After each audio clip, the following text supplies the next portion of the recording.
Welcome aboard, fellow enthusiasts, as we embark on another incredible video. Hello, fellow enthusiasts. Today, we're diving deep into the fascinating world of Crescent Wing. The Crescent Wing is a fixed-wing aircraft configuration in which a swept wing has a greater sweep angle on the inboard section than the outboard, giving the wing a crescent shape. The planform attempts to reduce several unpleasant side effects of the swept wing design, notably its tendency to pitch up, sometimes violently, when it nears a stall. Without further ado, let's move on to the topic of basic concept. As an aircraft enters the transonic region close to the speed of sound, the acceleration of air over curved areas can cause the flow to go supersonic. This generates a shock wave and creates considerable drag, known as wave drag. The increase in drag is so rapid and powerful that it gives rise to the concept of a sound barrier. The speed at which this effect becomes noticeable, known as critical Mach, is based on the rate of curvature on the upper and lower surfaces. Airfoils with greater curvature will have a lower critical Mach speed and thus suffer more heavily from wave drag. A wing designed for good transonic and supersonic performance should spread the curvature of the wing over a longer distance. This naturally leads to thin, long chord, low aspect ratio designs like the wing on the Lockheed F-100 and for Starfighter. Such designs suffer from much greater induced drag, making them less efficient at slower speeds. They also have practical drawbacks, notably a lack of room for fuel and storage of the landing gear. Swept wings are a way to lower the amount of effective curvature of a wing without having a longer physical chord. Instead of meeting the leading edge curvature directly, the sweep of the wing lengthens the path of the airflow over the wing by the sign of the sweep angle, increasing the effective chord. This allows a thicker wing to have the same critical Mach as a thinner unswept design. Most transonic designs use sweep for this reason, allowing them to use a wing that is thick enough for practical internal storage without incurring a heavy wave drag penalty. In real-world designs, the wing root, where the wing meets the fuselage, is thicker than the wing tip. This is because the wing spar has to support the forces from the entire wing outboard, meaning there is very little force on the spar at the tip, but the lift force of the entire wing at the root. Spars generally get much larger as they approach the root to account for these forces, and streamlining the wing profile around such designs generally requires the wing to be much thicker and be more heavily curved at the root than the tip. If one desires to keep the critical Mach number close to constant on such a design, the thinner outboard sections of the wing should have less sweep than the thicker root. Shaping a wing to incorporate a constant critical Mach along the span naturally gives it the crescent shape. The design has two added advantages, which are related to each other.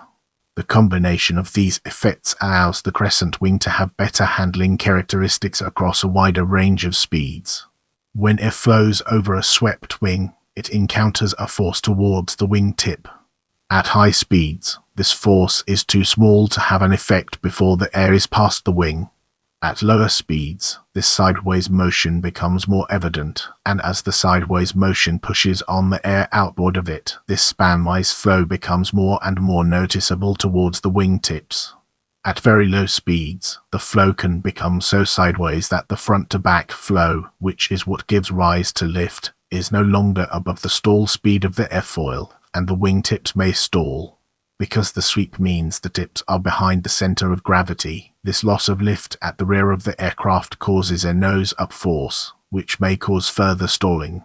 A dangerous runway effect may occur, known as pitch-up.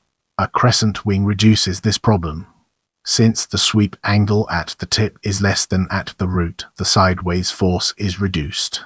When considered over the entire width of the wing, this can greatly reduce the spanwise flow, and thereby lower the speeds where the tips stall.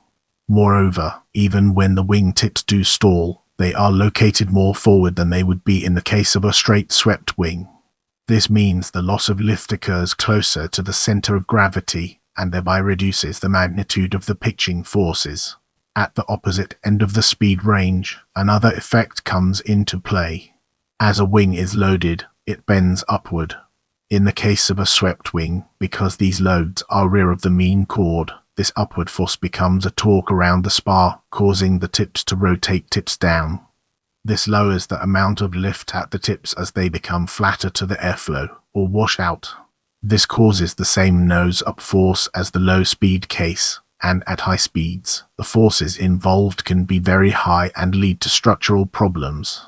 Again, as the Crescent wing's tips are closer to the center of pressure, these forces are reduced. Ailerons, located at the wing tips, also create a large torque force when actuated. This can cause a problem known as aileron reversal, where the twisting motion of the entire wing causes the opposite force to be applied. This problem was well known on the Supermarine Spitfire and required its wing to be greatly strengthened to counteract this effect. In the case of a Crescent wing, this effect is no more or less pronounced than on other designs. However, it does set a minimum torsional strength requirement which may be higher than would otherwise be needed due to the Crescent shape's lowering of the maneuvering loads, thus potentially offsetting this advantage. The self-flaring capability, often mentioned in discussions of the Handley Page Victor, is not inherent to the Crescent wing, but may occur on any high-tailed aircraft with some wing sweep. This effect is caused by the fact that the wing enters the ground effect before the tail, which is mounted high in the T-tail case. This creates a brief period of added lift on the wing that is not countered by the tail, causing the nose to rise. This rotation stops as soon as the aircraft descends low enough that the tail begins to enter the ground effect as well. The time has come to unravel the secrets behind history and gain a deeper understanding. The Crescent wing planform was invented by the German aerodynamicist Dippel-Ing. Dieter and Walther Lehmann, while working for Ardo Flugzeugwerke during the Second World War.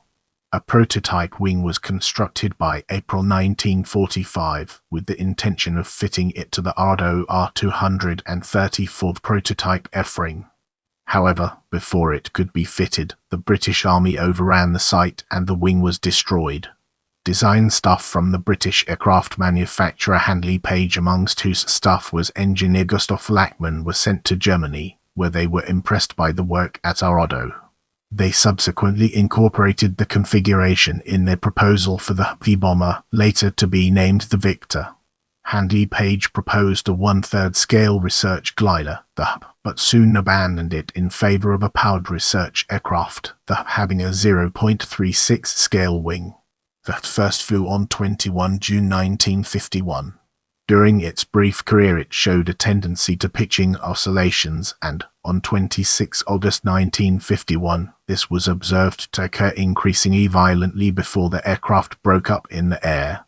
By then the Victor design was already well advanced, with the first prototype flying on 24 December 1952 and production examples entering service in April 1958.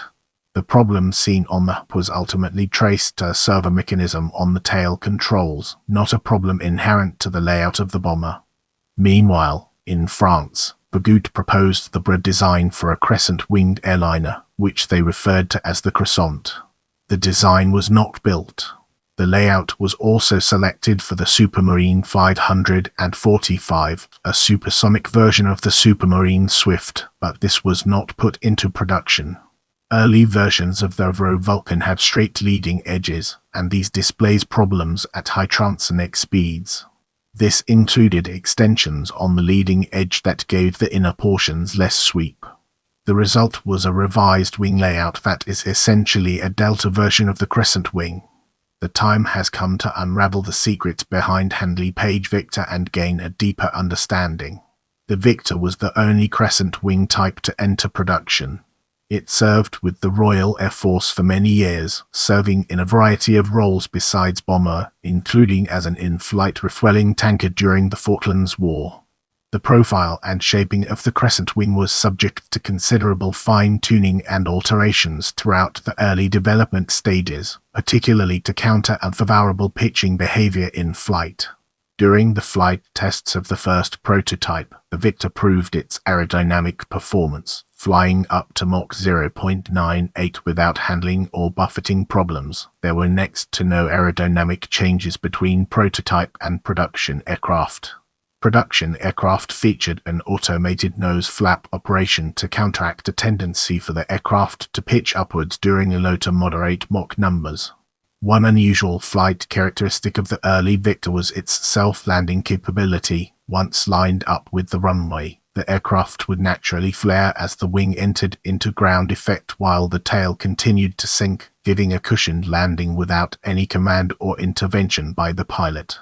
The Victor had good handling and excellent performance, along with favorable slow-speed flight characteristics, and has been described as an agile aircraft, atypical for a large bomber aircraft. In 1958, a Victor had performed several loops and a barrel roll during practices for a display flight at Farnborough Air Show.